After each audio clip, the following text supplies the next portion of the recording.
في حكايات كتير عن مقابر مسكون، بس في الهند في مقبرة مش مجرد مكان للموت، دي بوابة لعالم تاني، واللي يدخلها عمره ما بيرجع زي ما كان. كان الكاتب أنيس منصور بنفسه راح هناك، واللي شافه كان كابوس ما بيفارقهوش. أنيس منصور الكاتب اللي دايما بيدور على الغريب والعجيب في رحلاته، لقى قرية صغيرة منعزلة في الهند. القرية دي كلها أسرار، بس أخطر حاجة فيها كانت المقبرة القديمة. أهل القرية كانوا بيقولوا اوعى تروح هناك بعد الغروب، الأرواح مش سايبة المكان والموتى لسه عايشين جوه. لكن فضول الكاتب أنيس منصور كان أقوى، راح مع دليل.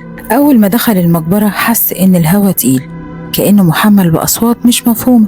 المقبرة كانت مليانة شواهد قبور مكسرة، وعلى كل شاهد رموز غريبة مش حروف عادية، كانت كأنها طلاسم. وفجأة الأرض تحت رجليه بدأت تهتز بخفة، وسمع صوت خطوات مش بتقرب ولا بتبعد، كأنها بتلف حواليه.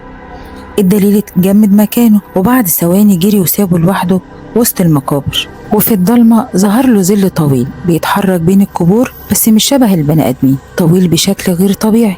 الكاتب أنيس منصور بيحكي إنه حس إن في عيون بتراقبه من كل اتجاه، كل قبر كأنه حي، كأنه في حد بيبص من جواه.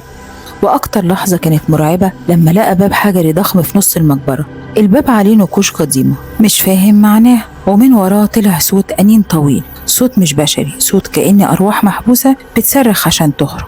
الكاتب أنيس منصور خرج من المقبرة وهو مرعوب، بس الحكاية ما خلصتش عند كده، لأنه بعدها بفترة بدأ يشوف المقبرة دي في كوابيسه كل يوم، نفس الحلم، نفس الباب، نفس الأصوات اللي بتناديه باسمه. وكان دايما يقول المكان ده مش مجرد مقبرة، ده بوابة وأنا فتحتها. لو عجبكم الفيديو ما تنسوش تعملوا اشتراك وتفعلوا الجرس، واستنوني في حكاية جديدة من ما وراء الطبيعة.